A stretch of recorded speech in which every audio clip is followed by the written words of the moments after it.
O que é o fogo infernal e o que é o ranger de dentes? O que é o fogo eterno e o ranger de dentes de que se fala na palavra a respeito dos que estão no inferno, mal há alguém que hoje o saiba. Isto é assim porque se tem pensado materialmente a respeito das coisas que estão na palavra, sem se saber o seu sentido espiritual. É por isso que, pelo fogo, uns entenderam um fogo material, outros um tormento em geral, outros um remorso de consciência e outros creram que só se falou desse fogo a fim de se incutir o terror nos maus. E pelo ranger de dentes, uns entenderam um tal estridor, e outros somente um horror, qual o que se experimenta ouvindo-se um ranger de dentes. Mas quem conhece o sentido espiritual da palavra pode saber o que é o fogo eterno e o que é o ranger de dentes, porque na palavra há um sentido espiritual em cada vocábulo e em cada sentido das palavras, porque a palavra em seu seio é espiritual, e o espiritual diante do homem só pode ser expresso naturalmente, pois o homem se acha no mundo natural e pensa pelas coisas que estão neste mundo. Por isso, vai ser explicado agora o que é o fogo eterno e o que é o ranger de dentes, para os quais os homens maus veem quanto aos seus espíritos depois da morte, ou em que padecem seus espíritos que então se acham no mundo espiritual. Há duas origens do calor, uma do sol do céu, que é o Senhor, e outra do sol do mundo. O calor que procede do sol do céu ou do Senhor é o calor espiritual, que em sua essência é o amor. Vir números 126 a 140. Mas o calor do sol do mundo é um calor natural, que em sua essência não é o amor, mas serve de receptáculo ao calor espiritual ou ao amor.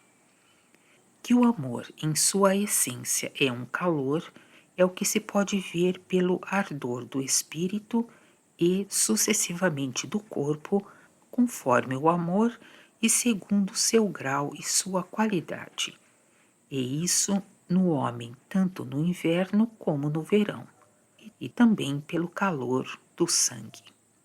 Que o calor natural que provém do sol do mundo serve de receptáculo ao calor espiritual, vê-se pelo calor do corpo, que é excitado pelo calor de seu espírito e o auxilia, mormente pelo calor da primavera e do estio nos animais de todo o gênero, que então voltam cada ano aos seus amores. Não que esse calor produza esse efeito, mas porque dispõe seus corpos a receber o calor que influi também neles do mundo espiritual. Porque o mundo espiritual influi no mundo natural como a causa no efeito. Quem crê que o calor natural produz os amores dos animais, muito se engana, porque há influxo do mundo espiritual no mundo natural, e não do mundo natural no espiritual. E todo amor, porque pertence à vida mesma, é espiritual. Além disso, quem crê que existe alguma coisa no mundo natural sem o influxo do mundo espiritual se engana também, porque o natural só existe e subsiste pelo espiritual. É também do influxo do mundo espiritual que os seres do reino vegetal tiram suas germinações. O calor natural, nas estações da primavera e do verão, dispõe somente as sementes em suas formas naturais, expandindo-as e abrindo-as, a fim de que o influxo procedente do mundo espiritual possa agir como causa. Estes exemplos foram apresentados para que se saiba que há dois calores, a saber, o calor espiritual e o calor natural, e que o calor espiritual procede do sol do céu e o calor natural do sol do mundo, e que o influxo e depois a cooperação estabelecem os efeitos que se manifestam diante dos olhos no mundo.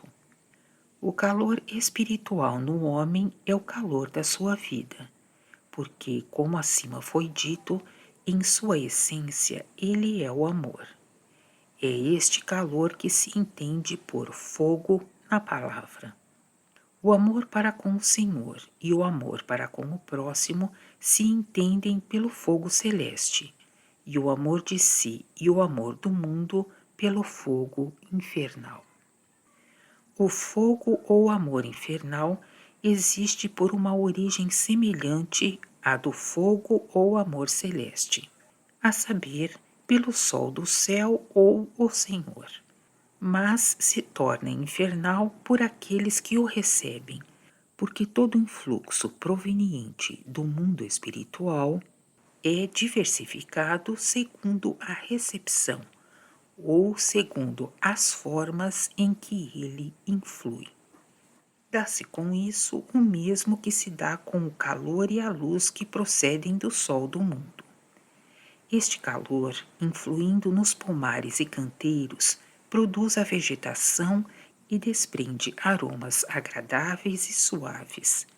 Mas o mesmo calor, influindo em matérias excrementícias e cadaverosas, produz putrefações e faz desprender cheiros pútridos e fétidos. Igualmente, a luz que provém desse mesmo sol produz em um ser cores belas e atraentes, em outro, cores feias e repelentes. Semelhantemente, o calor e a luz que procedem do sol do céu, que é o amor. Quando o calor ou o amor influi de lá nos bons, como se dá nos homens e nos espíritos bons e nos anjos, faz frutificar seus bens.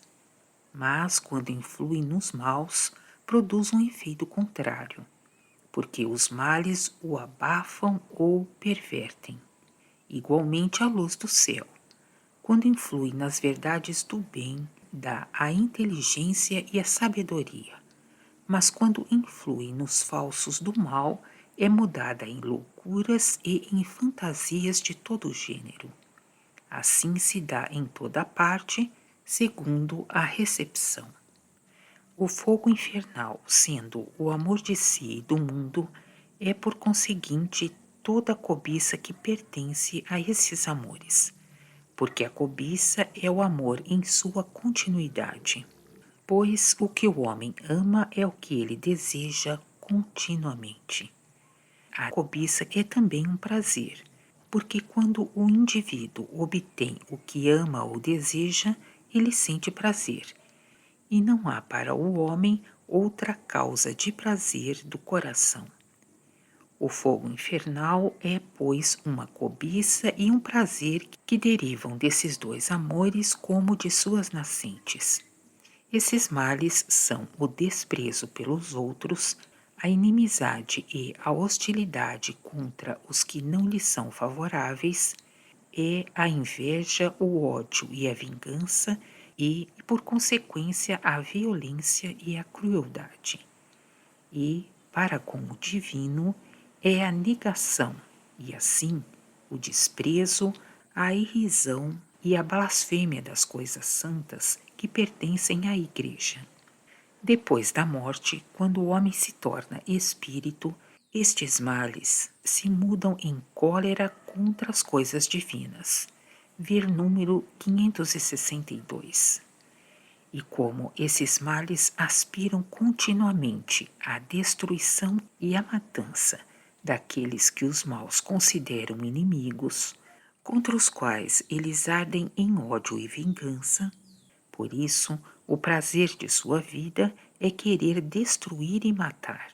E quando o não podem, é querer causar dano, prejudicar e maltratar. Eis o que se entende pelo fogo na palavra quando se trata dos maus e dos infernos. E, para confirmar isso, vou referir algumas passagens. Cada um é hipócrita e malicioso, e toda boca profere loucuras. Porque abrasa como fogo a malícia.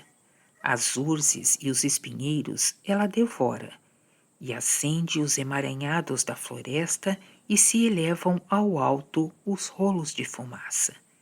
E se tornou o povo alimento do fogo, o homem, irmão seu, eles não poupam. Isaías capítulo 9, versículos 17 a 19. Darei prodígios no céu e na terra, sangue e fogo e colunas de fumaça. O sol se converterá em trevas. Joel capítulo 2, versículos 30 e 31. Será a terra em pez ardente. De noite e de dia ela não se extinguirá. Na eternidade subirá a sua fumaça. Isaías capítulo 34, versículos 9 e 10. Eis, o dia vem ardente como forno, e serão todos os soberbos e todo o que pratica a malícia como palha, e inflamá-los-á o dia que vem. Malaquias capítulo 4, versículo 1. Babilônia tornou-se a morada dos demônios. Gritavam vendo a fumaça de sua combustão. A fumaça sobe nos séculos dos séculos. Apocalipse capítulo 18, versículos 2 e 18, capítulo 19, versículo 3. E abriu o poço do abismo, de onde subiu a fumaça do poço, como fumaça de fornalha grande, e foi escurecido o sol e o ar pela fumaça do poço. Apocalipse capítulo 9, versículo 2. Da boca dos cavalos saiu fogo, fumaça e enxofre. Por esses foi morta a terça parte dos homens, pelo fogo e pela fumaça e pelo enxofre. Apocalipse capítulo 9, versículos 17 e 18. Quem adora a besta beberá do vinho da ira de Deus, misturado ao vinho puro no cálice de sua cólera, e será atormentado pelo fogo e enxofre. Apocalipse capítulo 14, versículos 9 e 10. O quarto anjo derramou a sua taça no sol e lhe foi dado pelo calor queimar os homens pelo fogo.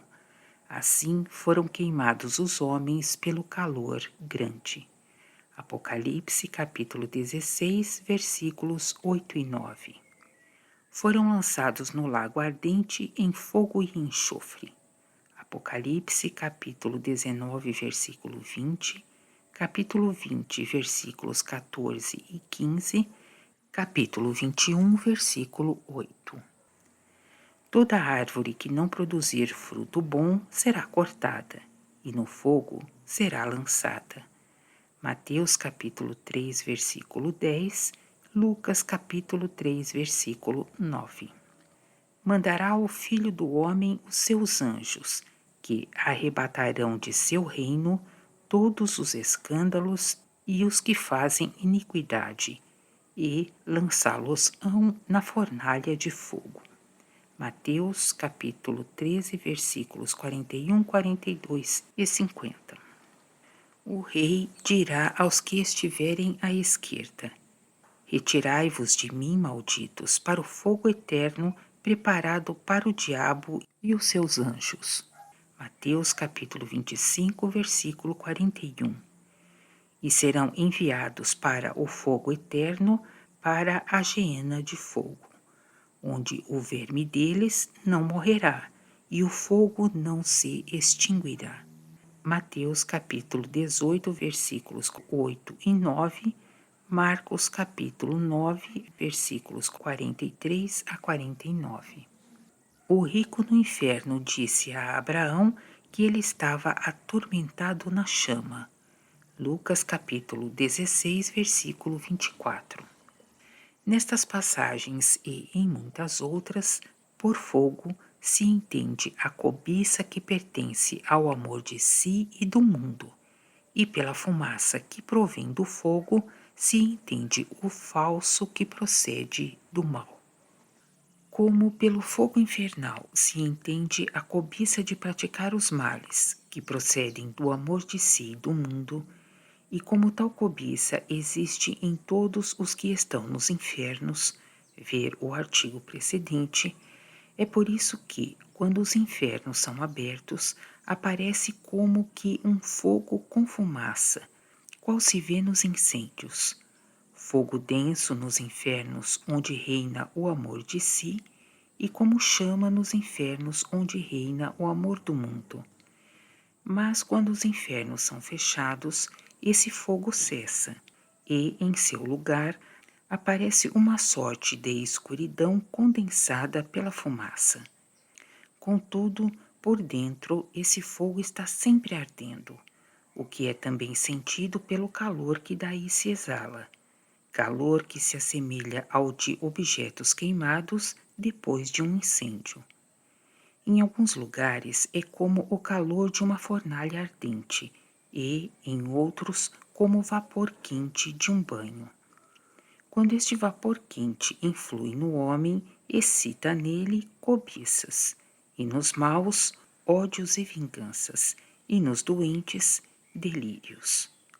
Tal fogo ou tal calor há nos que estão ligados, quanto a seus espíritos, a esses infernos, mesmo quando vivem no corpo. Cumpre saber, porém, que os que se acham nos infernos não estão no fogo, mas o fogo é uma aparência. Com efeito, eles lá não sentem queimadura alguma, mas experimentam somente um calor como o que sentiam antes no mundo. Se aparece um fogo, é pela correspondência, porque o amor corresponde ao fogo e todas as coisas que aparecem no mundo espiritual aparecem segundo as correspondências. Cumpre notar que esse fogo ou calor infernal se muda em um frio intenso quando influi o calor do céu. Então, os que lá estão tiritam como os que são atacados pela febre e são também torturados por dentro. A causa disto é que eles são absolutamente contra o divino e o calor do céu, que é o amor divino. Extingue o calor do inferno, que é o amor de si, e com ele o fogo da vida deles, o que produz um tal frio. E, por conseguinte, esse calafrio e também essas torturas. Existe, então, lá uma profunda escuridão que ocasiona uma infatuação e escuridão nas ideias. Mas isto raras vezes acontece, e somente para reprimir lá as sedições quando elas ultrapassam os limites. Como pelo fogo infernal se entende toda a cobiça de fazer o mal que vem do amor de si, pelo mesmo fogo se entendem também as torturas, quais as que existem nos infernos, porque nos infernais a cobiça produzida por esse amor é a cobiça de causar dano a todos os que não os honram, veneram e adoram. E quanto mais eles experimentam ira e se animam de ódio e de vingança por causa dessa cólera, tanto maior é a cobiça de os maltratar. E quando tal cobiça existe em cada um em uma sociedade onde não se é retido pelos vínculos externos, que são o temor da lei e o receio de perder a reputação, a honra, o lucro e a vida, então cada qual, por seu mal, se arremessa sobre o outro, e tanto quanto pode, o subjuga e sujeita os outros à sua dominação. E por prazer, trata com crueldade aqueles que não se lhe sujeitam. Este prazer foi inteiramente ligado ao prazer de mandar, de modo que eles estão no mesmo grau, pois o prazer de causar dano está na inimizade, na inveja, no ódio e na vingança, que são os males deste amor, como acima se disse. Todos os infernos são tais sociedades, por isso cada um lá tem no coração ódio contra os outros, e pelo ódio se entrega tanto quanto pode à crueldade.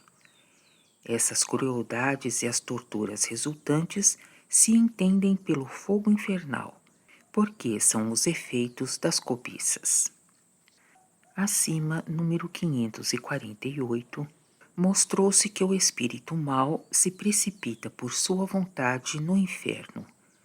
Vai-se dizer também, em poucas palavras, como isto se dá e por que há tais tormentos no inferno. De cada inferno se exala uma esfera de cobiças em que lá todos estão.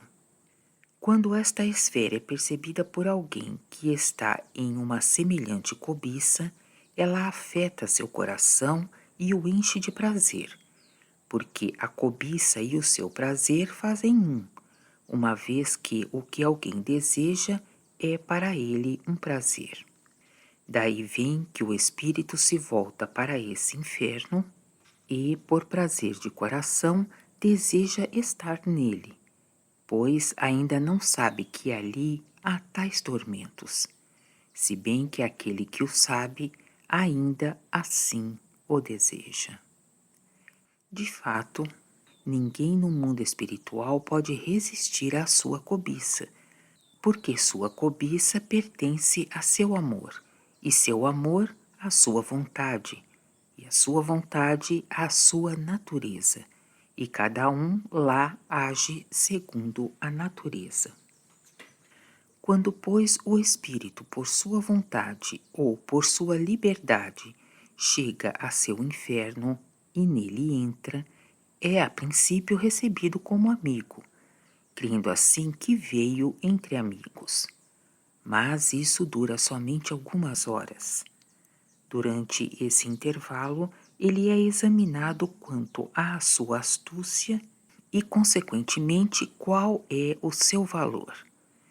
Depois desse exame, começa-se a infestá-lo, e isto por diferentes modos, e sucessivamente com mais força e veemência, o que se faz introduzindo mais interior e mais profundamente no inferno, porque quanto mais interior e mais profundo for o inferno, mais perversos são os espíritos. Depois das infestações, eles começam a lhe infligir penas rigorosas, e isso até que lhe seja reduzido à servidão. Mas, por haver lá continuamente movimentos de rebelião, porque cada um lá quer ser o maior e abrasar-se em ódio contra os outros, surgem novas sedições. Assim, uma cena se muda em outra, de sorte que os que tinham sido reduzidos à escravidão são libertos, a fim de prestarem auxílio a algum novo diabo para subjugar os outros.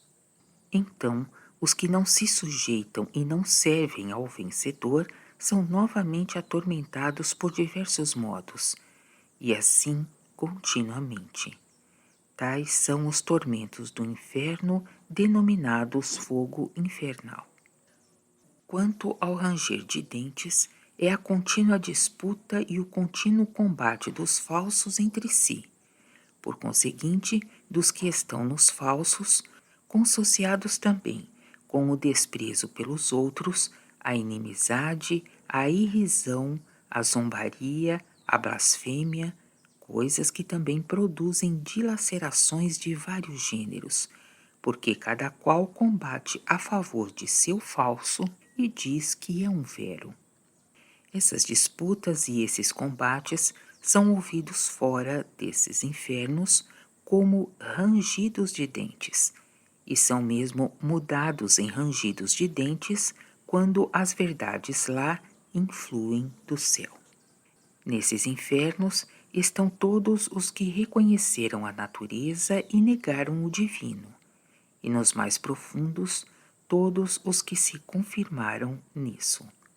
Como estes nada podem receber da luz do céu, nem daí ver coisa alguma dentro de si, são, pois, na maioria, sensuais e corporais, isto é, creem unicamente o que veem com os olhos e tocam com as mãos.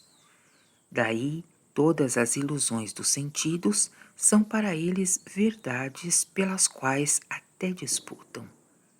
É por isso que essas disputas são ouvidas como rangidos de dentes, porque todos os falsos, no mundo espiritual, fazem um ruído de ranger, e os dentes correspondem às últimas coisas na natureza e também às últimas coisas no homem, que são as que pertencem ao sensual corporal. Que nos infernos haja um ranger de dentes é o que se vê em Mateus, capítulo 8, versículo 12, capítulo 13, versículos 42 e 50, capítulo 22, versículo 13, capítulo 24, versículo 51, capítulo 25, versículo 30 e Lucas, capítulo 13, versículo 28.